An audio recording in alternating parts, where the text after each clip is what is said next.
خیلی مخلصای عزیز، برادرای عزیز، ما شما دو کار ندارم، من 1 تریلیون چی گفتم. ای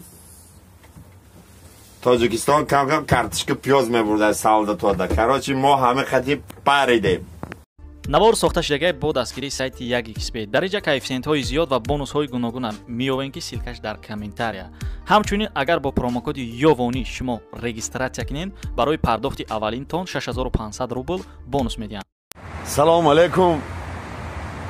як қиссаи навбатӣ айноми шермуҳаммади ёвон барои подписчикои азизу ҳаматон дар дилу дидагон ҷо. قصه برادرها درباره باوی شادیخان اسرائیلی به عقل.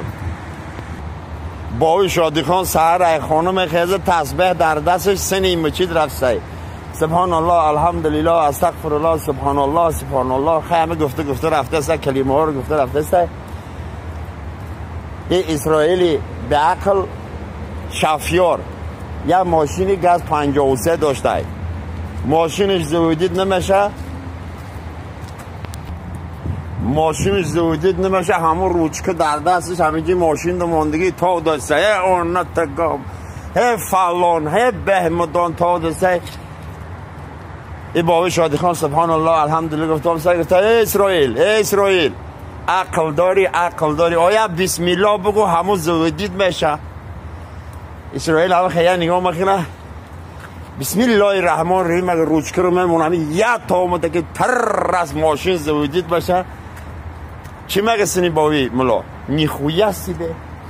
این باوی ملا خشم ایگه پی گفتگیش حیران بشه سبحان الله ایجش بره تسبیح در دستش نیخویه سیبه سربلا باشه.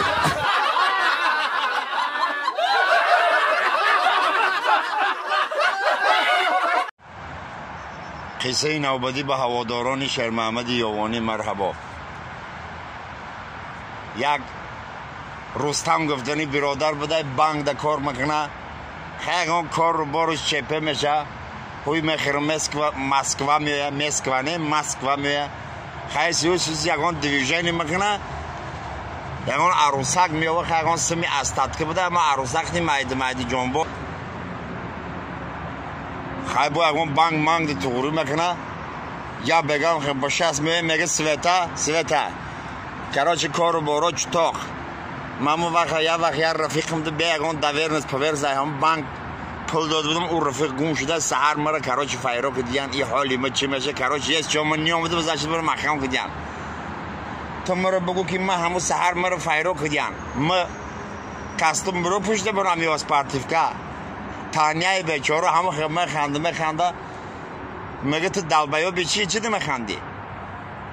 هیچی مگه شوی اولی توی ما بخاطر رسید مگه چه خیلی بخاطر رسید امامون هم سویدی تلما گفتم که ماشه من یکم شوی ترسکی سرخ پوشیده بدرم و ترسکی ساوس ماشه مرا گفت یا سرس من پوشید یا ساوس سر اونو میگویند تا